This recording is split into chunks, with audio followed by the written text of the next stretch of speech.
Ambon, Burning Sun, and Little Seagulls. So this is a two-player game that you can also play solitaire, and that is how I played it. There are some elements of secret information that you can randomize, and the game still works. It is the first in the line of Small Battles games by Snafu. And this is a folio game, so it comes in a plastic bag with all the components, with the board, with the cover that also doubles as a player aid, with the back that also doubles as a player aid, and with counters, and of course with a map. You will need to add a six-sided die. The situation, we are in World War II, 1942, the Japanese are attacking the island of Ambon, and they're gonna overwhelm, they're absolutely gonna overwhelm the scattered the Dutch and Australian defenses. So it's not so much a matter of winning the battle for the Allies, it is a matter of delaying victory as much as possible. At the end of the game, victory is based on control of key locations on the board, and the sooner the Japanese player takes control of a location, the better, because when they take control of a location, they will take the corresponding marker and place it on the turn track. And as you can see, the value of the location decreases. For example, a 2-star location is worth 7 points if taken in turn 5, but 10 points if taken in turn 4. And if the Allies take it back, well, so good for them, because then you remove that token from there. So, control of locations. As the Japanese land on the board, they will need to form beachheads, and so there will be markers to mark that. If the Allies player takes control of those, that's victory points for them. Also, elimination of enemy units counts for victory points. The game may last 8 or 10 turns. At the end of turn 8, the Ally player can choose to surrender, basically to cut the losses. If you think, as the Ally player, that you will lose a lot more points in the last 2 turns, you can surrender, so the remaining units of yours on the board are not eliminated, and also they don't take the locations that you managed to defend until then.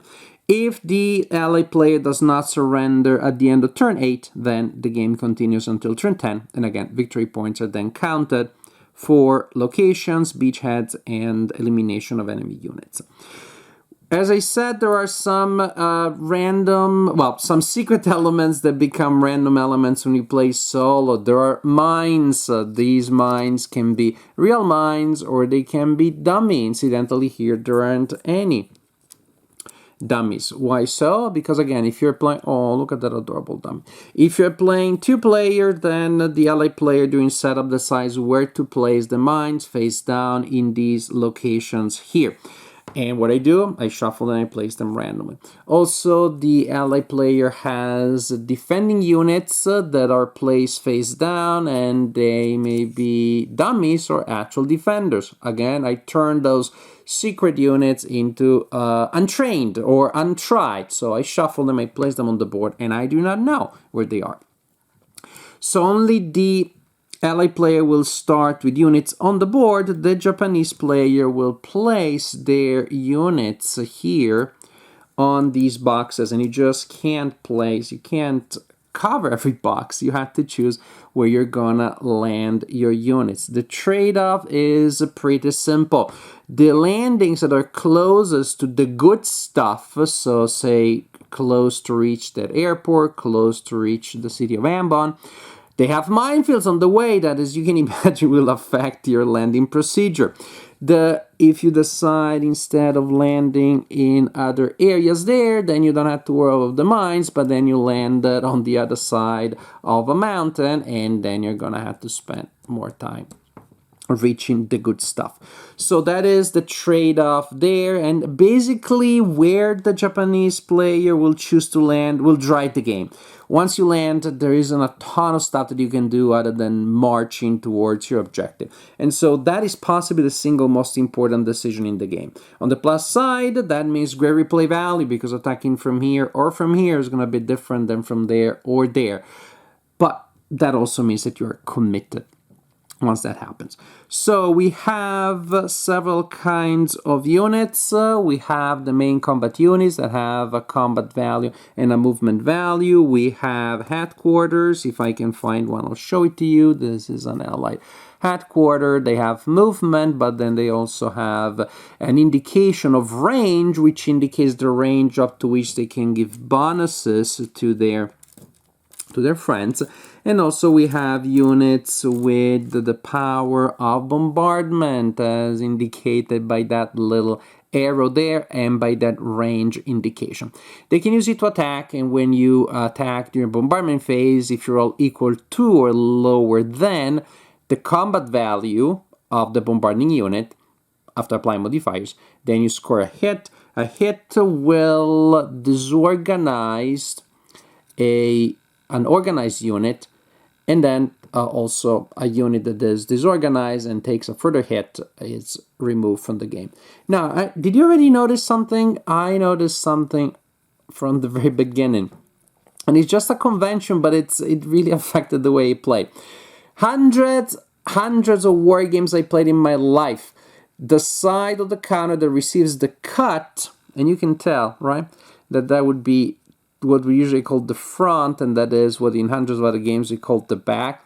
The side that receives the cut is usually the front and has the highest value, and then you flip it to the other side, and that is the back and has a reduced value.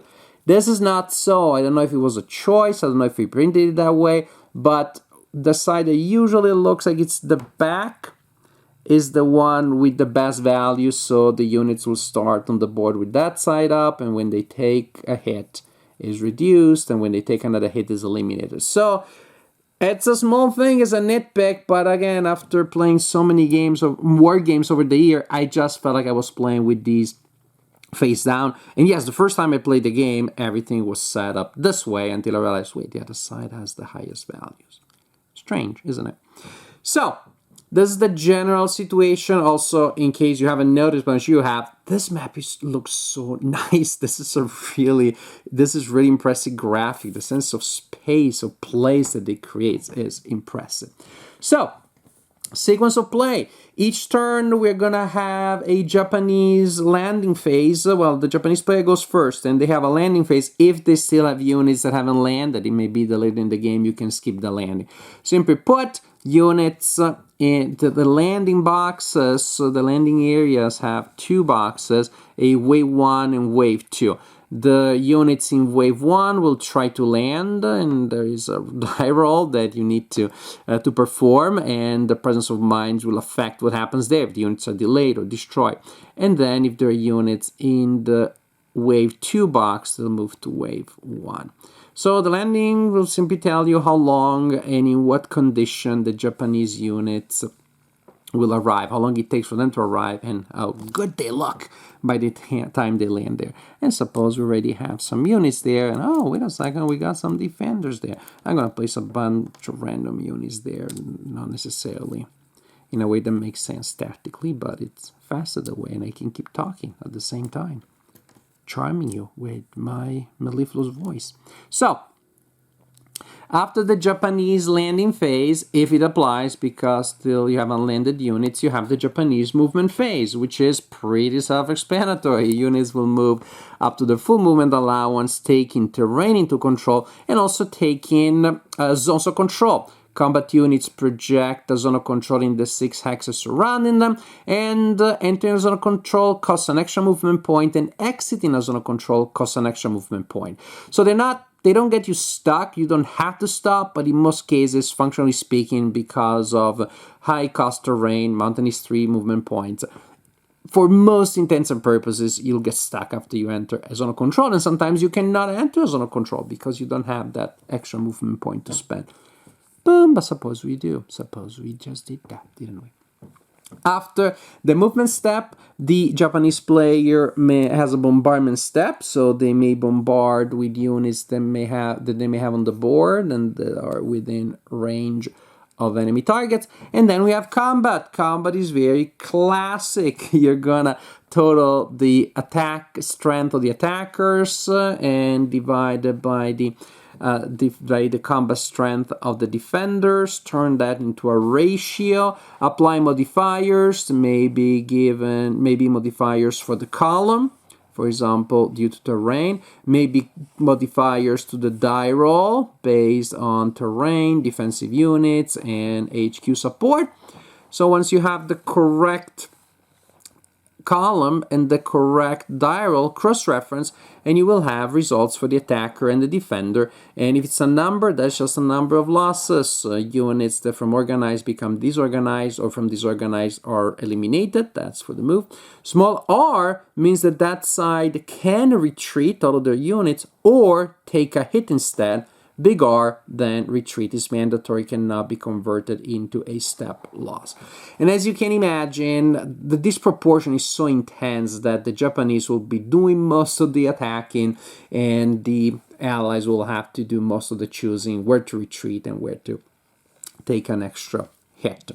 So for the Japanese players, landing, movement, bombardment, combat. Then it goes to the Ally player who has movement, bombardment, and combat. So very similar. Then we got the rally phase in which you roll dice to see which reduced units can flip back to their full side. And in order to do so, you roll a die for each reduced unit, and they rally and go back to their organized side if they roll lower than their combat value, which also means since the Japanese have better results, they also rally a lot more often, which makes the unit very difficult to destroy. Supply check only on turn 7. That prevents completely crazy, unrealistic gameplay from the Japanese player, because the Japanese player must keep an eye on the beachheads so that they are not removed by the ally player, and also so that there are supply lines. Again, supply is checked only once for the Japanese player and only at the end of turn 7. Penalties apply, of course, if the Japanese units are not in supply. Continue like this for 8 or 10 turns until, well, the end of the game is triggered. Then you count victory points, and of course the player with the highest total wins the game. Ambon is precisely the kind of war game that I enjoy the most these days.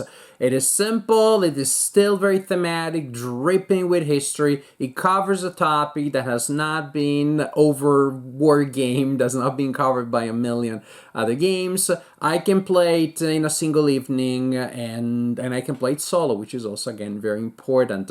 I just enjoy play war game solitaire because, whenever possible, because, well, I can take my time, I can think about the history, I can go and check online what happened, and then historically, and then see how the game renders that. So a lot of pluses to me here, and not really any hard negative, other than the very strange decision, if decision it was, to print the counters with what usually is the front on the side that usually is the back on the counters. Other than that, again, the bluffing element is taken out when I played it solitaire, and I didn't miss it at all because there were still a lot of interesting situations that emerged from the fact that the mines were on one side and the dummies were on the other side, and sometimes the Japanese stumbled into the dummies and sometimes stumbled into the actual mines. And then the Japanese may just decide to go for the long hike across the mountains instead. So that was not a problem at all. Same thing with the untried units, which is my solo version of the hidden placement at the beginning of the game. Now, one thing that may not be to everybody's liking is, again, the fact that the single most important decision is made during Japanese setup. And once you are started going down that path, there's not going to be any huge significant change of strategy. But it's fine.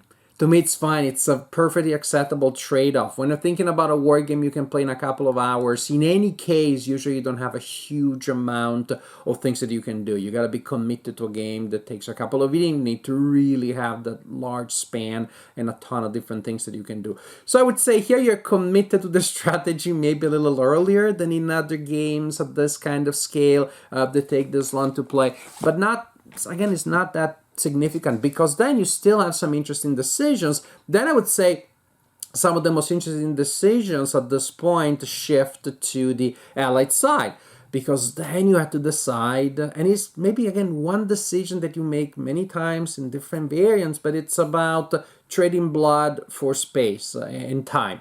That's the idea, where you're going to take your stand, when you're going to convert those retreats into extra losses, and vice versa, and when are those few rare times in which you may even consider launching a counterattack. It's not going to happen very often. You're not going to be on the offensive. Maybe never in an entire game.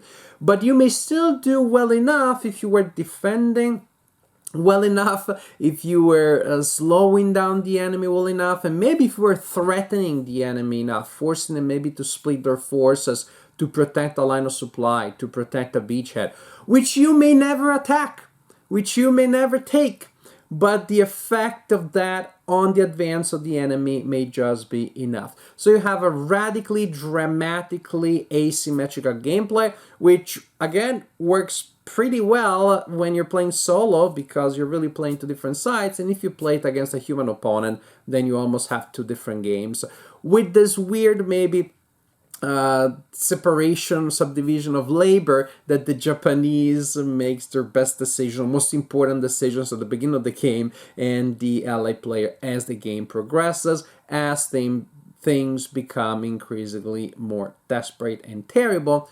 But at the same time, the clock is ticking also pretty fast. As the Japanese side, you see that the value of your target decreases very quickly, and so again you have to decide what to do with your forces, which usually will be push as much as possible and don't make any egregious mistakes about your supply line.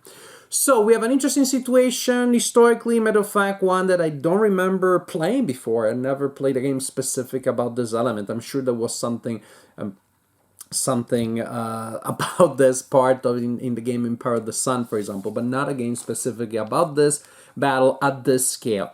And it's a game that, again, you can play in an evening. It's a game with a lot of interesting decisions, spread, as I said, differently across the two sides. Is based on a very the classical beauty of the, combat result table based on ratio. But then with the kind of modifiers that you expect, the headquarters do what you expect, the bombardment works the way you expect, the combat table and the terrain works the way you expect. Everything is very classical in that sense, but not trivial, because ultimately all of these elements are implemented well. So it's a game with a fairly specific and unusual flow and narrative, but if you're up for it, if you see beauty in this unusual resolution of the situation, then Ambon may be a game for you. I definitely know that I enjoyed the game, again, even including the fact that the Japanese commitment to landing decides the direction of the game, but then you can have different directions and different scripts every time you play.